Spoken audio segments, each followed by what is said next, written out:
I never expected my world to shatter at a dinner party with our closest friends. After 2 years with Amanda, I thought we had something real. I was wrong.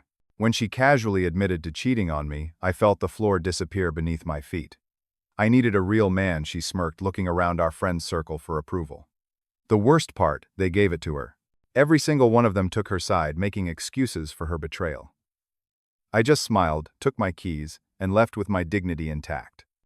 Before I tell you what happened when my phone exploded with those 32 missed calls, drop a comment letting me know where you are watching from, and subscribe if you have ever been betrayed by someone you trusted. I am a 32-year-old construction manager who worked my way up from being a basic laborer. It took me 10 years of back-breaking work night classes in business management and countless overtime shifts to reach my position. My hands are calloused, my skin tanned from long days on site, but I take pride in what I build. Each completed project represents my commitment to creating something lasting, something real. I met Amanda at a friend's barbecue 3 years ago. She was breathtaking with her long auburn hair, green eyes that sparkled when she laughed, and a smile that could light up the darkest room. When she approached me that afternoon and started asking about my work, I could hardly believe she was interested. Amanda worked as a marketing coordinator for a local real estate company, all sleek outfits and perfectly manicured nails. She seemed so far out of my league that I stumbled over my words at first. But somehow, we clicked. Our first date turned into a second, and before I knew it, we were officially a couple. The first year was everything I had ever dreamed a relationship could be. We took weekend trips to nearby lakes and mountains, introduced each other to our families, and spent countless nights talking about our future together. I even started saving for an engagement ring, tucking away money from every paycheck. Amanda moved into my apartment after 8 months, bringing her designer clothes and expensive taste in decor that somehow made my practical space feel like a real home. I worked hard to give her everything I could, often taking extra shifts to pay for the lifestyle she enjoyed. If that meant I sometimes came home exhausted, covered in dust and sweat, it seemed a small price to pay for the happiness we shared. Our friend group formed naturally around us. Jason and Megan were a married couple who lived in the same apartment complex. Jason worked in sales and Megan was a teacher, both of them easygoing and always ready to host gatherings. Tyler was Amanda's friend from college who had recently moved to our city, bringing his energetic personality and wide social circle. Dante and Kira were our neighbors, a quiet couple who nevertheless joined our weekend barbecues and game nights. Looking back, I can see the warning signs I chose to ignore. About a year into our relationship, Amanda began making small comments about my job. At first, they seemed innocent enough. "Do you think you will ever want to work in an office?" Instead, she asked one night as I soaked my aching shoulders in the bath after a 14-hour day. "Construction is what I know," I replied. "I am good at it." She nodded with what I now recognize was disappointment. "Of course, babe. Just wondering." The comments became more frequent, especially after Tyler introduced his friend Ryan to our group. Ryan was everything. I was not a corporate lawyer with designer suits, a downtown condo, and stories about client dinners at restaurants where the bill exceeded my daily pay. I noticed how Amanda's eyes followed him at gatherings, how she laughed too loudly at his jokes, how she suddenly became interested in legal dramas and corporate politics. Our relationship began to show more cracks. Amanda complained when my work schedule prevented me from attending social events. "Everyone was asking where you were," she would say, her tone implying that I had somehow embarrassed her by my absence. She began developing expensive tastes that stretched my budget, talking about vacations to Europe and jewelry she had seen in magazine ads. Then came the unexplained absences. Girls' nights that left no trace on social media despite Amanda documenting practically everything else in her life. Work events that ran mysteriously late with her returning home, smelling of unfamiliar cologne. Weekend shopping trips that yielded no bags or purchases. Still, I trusted her. Or perhaps more accurately, I could not bring myself to confront the truth forming in front of me. Instead, I worked harder, saved more diligently for the engagement ring hidden in my toolbox, and planned special dates to reconnect. I believed that if I just showed her enough love, enough commitment, we would find our way back to what we had in the beginning. The week before everything fell apart, I found a text message on her phone when she asked me to order food while she showered. A message from Ryan: "Can't wait to see you again. Our little secret is safe with me." I set the phone down, heart pounding, and told myself it could be innocent. Maybe they were planning a surprise for someone in the group. Maybe it was related to work somehow. But deep down I knew. I just was not ready to admit it yet. When Jason and Megan invited us to a dinner party at their house, I thought it might be a chance to reconnect with Amanda and our friends. I even left work early, showered at the construction site so I would be clean and presentable, and picked up a bottle of Amanda's favorite wine. I had no idea I was driving straight into the end of everything I thought was true. Jason and Megan's house was lit up like a postcard. When we arrived, the smell of garlic and roasting meat greeting us as we walked through the door.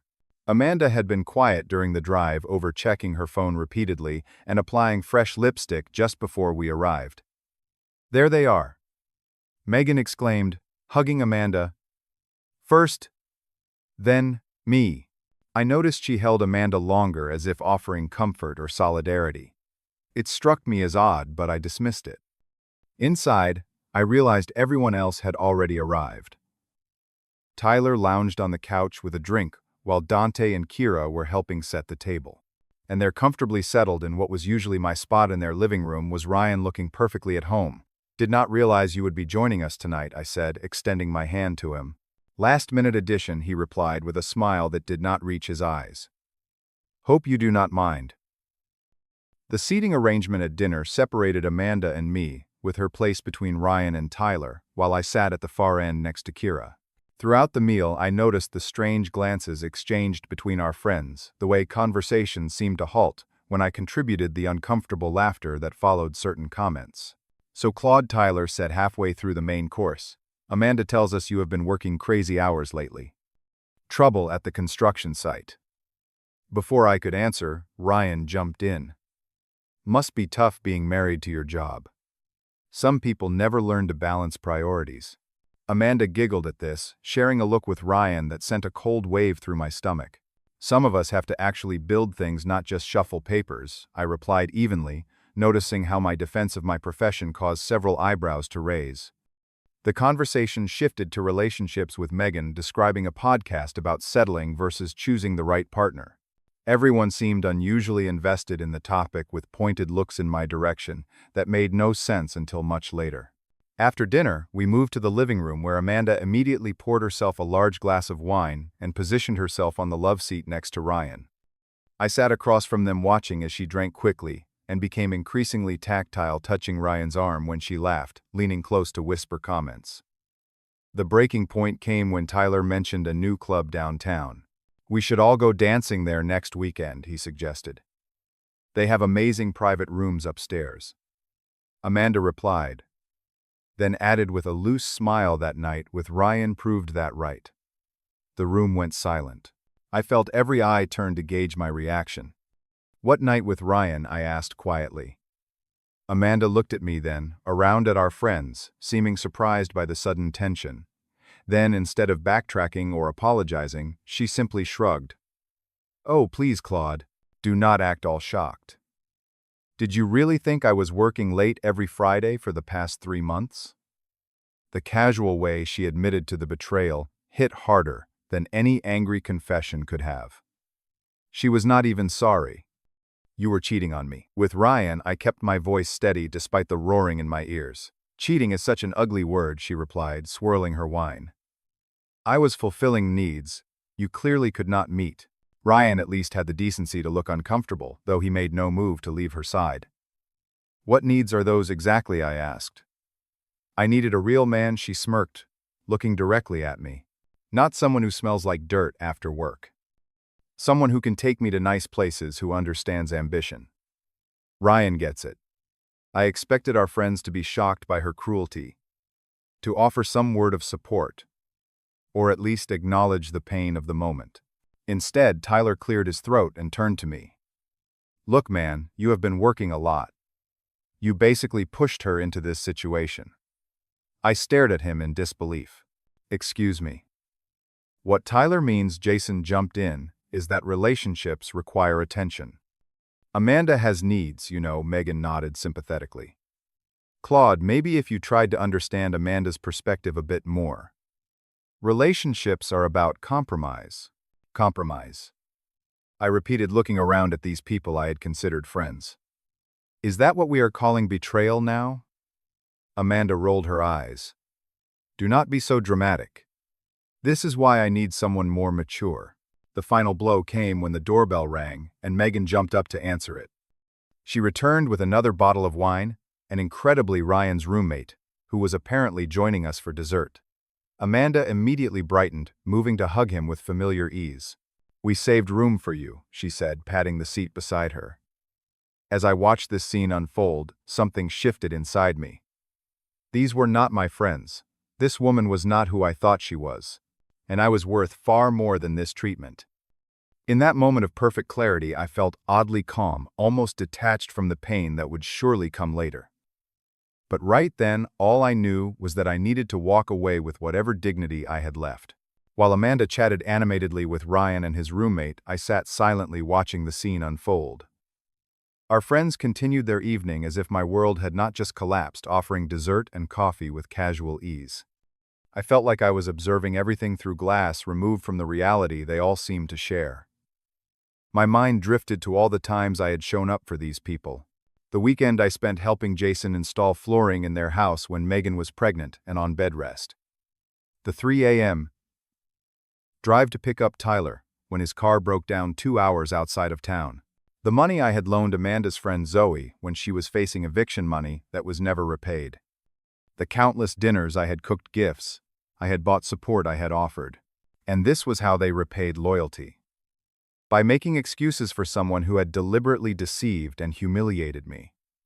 Something Jason's father had once told me during a fishing trip rang in my ears. Your self-respect is not negotiable, son. The moment you trade it for approval, you lose everything that matters.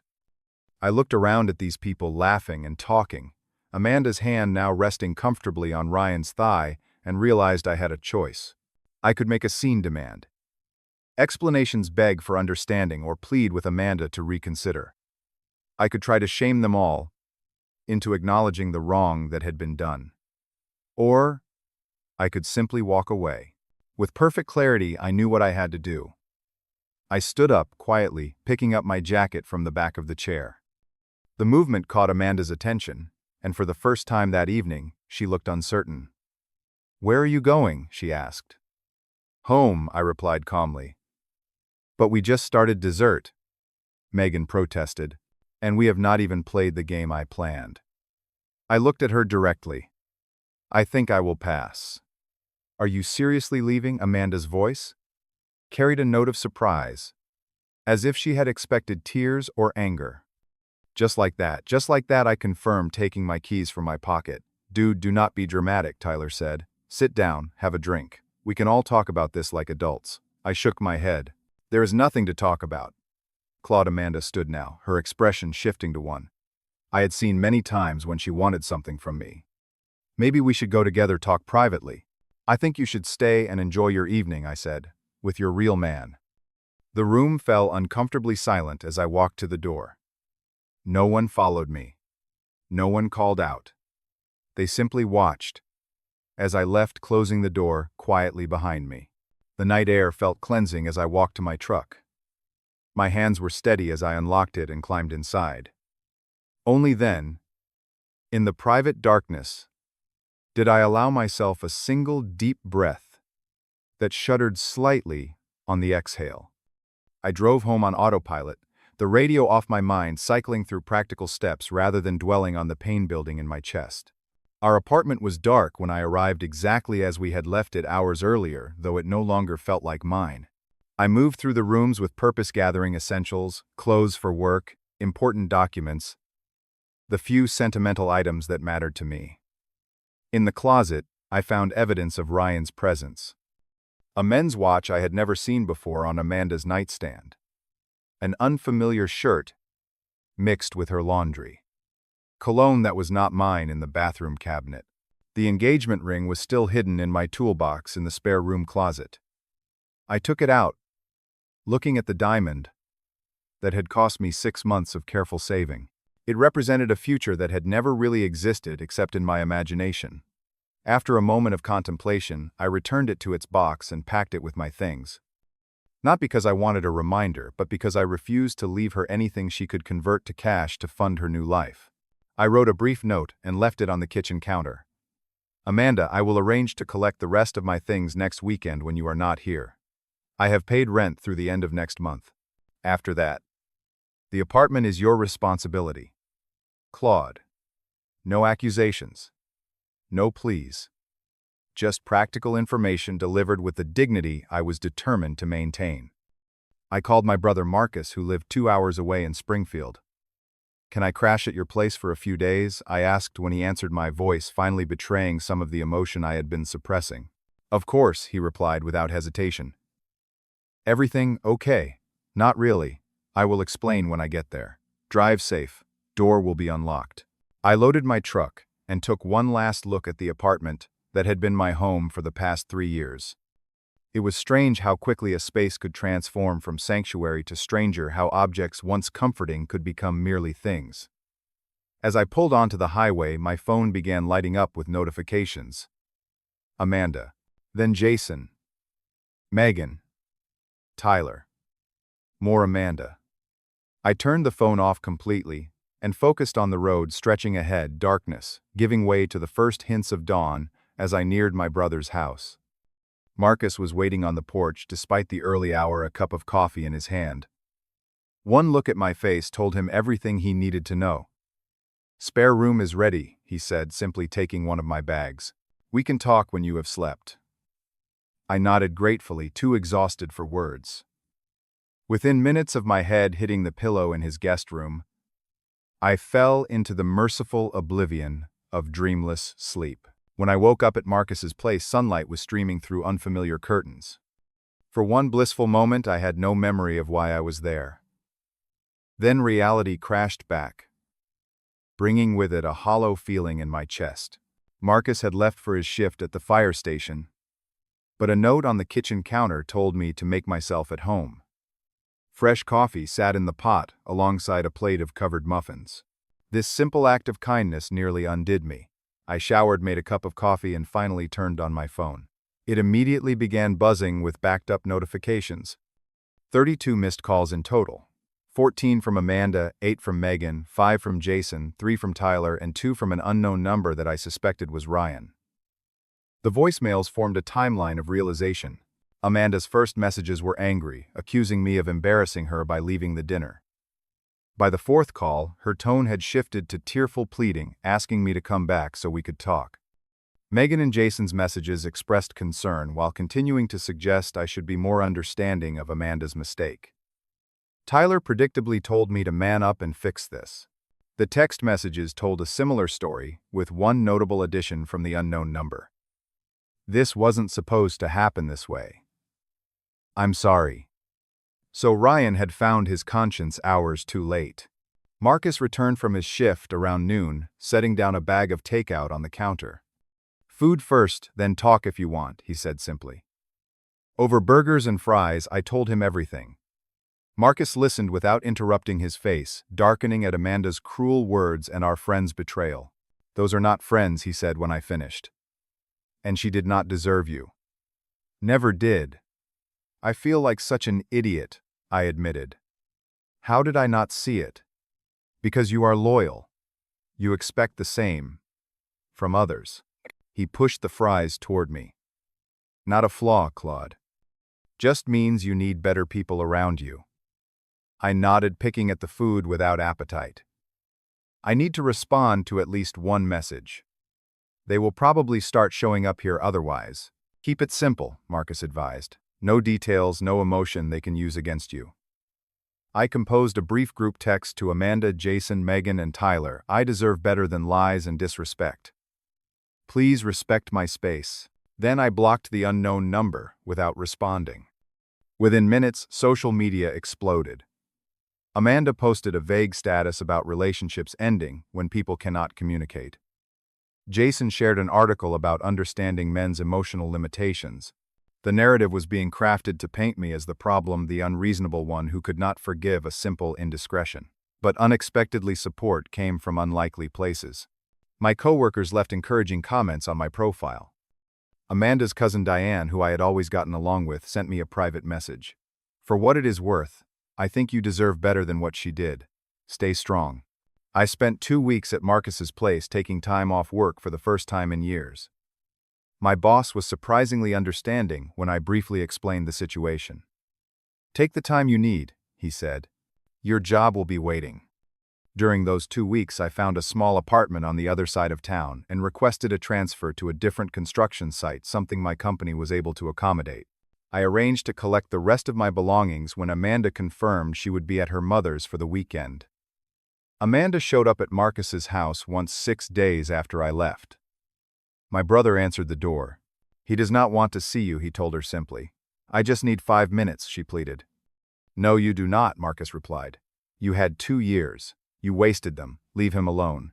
I was grateful for his protection for the space to begin healing without her presence. About a month after everything fell apart, I ran into Jason at a hardware store. The encounter was painfully awkward. "We miss you, man," he said, shifting uncomfortably. "The group is not the same." "I imagine not," I replied, selecting the screws I needed for my new kitchen cabinets. "Amanda is really torn up about everything," he continued. "She made a mistake. People make mistakes, Claude." I looked at him directly. "Some things are not mistakes, Jason. They are choices. Deliberate choices that hurt people. Just like choosing to defend someone who treats others with such disrespect." He had no response to that, and I left without looking back. 3 months after that night, I heard through mutual acquaintances that Amanda and Ryan's relationship had imploded spectacularly. Apparently, once the thrill of secrecy was gone, so was the attraction. Ryan had broken things off, citing Amanda's clinginess and excessive expectations. The friend group began reaching out after that, separate messages, suggesting dinners or drinks to catch up. I responded selectively, agreeing to a coffee with Kira, who had been the only one to send a genuine apology. The others, I politely declined. 6 months into my new life, I met Elise at a community fundraiser for the Children's Hospital. She was an architect who occasionally visited construction sites to check on the implementation of her designs. Our conversation flowed naturally without pretense or games. When I mentioned being in construction, she asked thoughtful questions about my work, rather than seeming disappointed by my profession. We began dating slowly, both of us careful and intentional. I was transparent about my past when the time was right, and she shared her own story of a relationship that ended when her ex-husband criticized her dedication to her career. We understood each other's boundaries and respected them.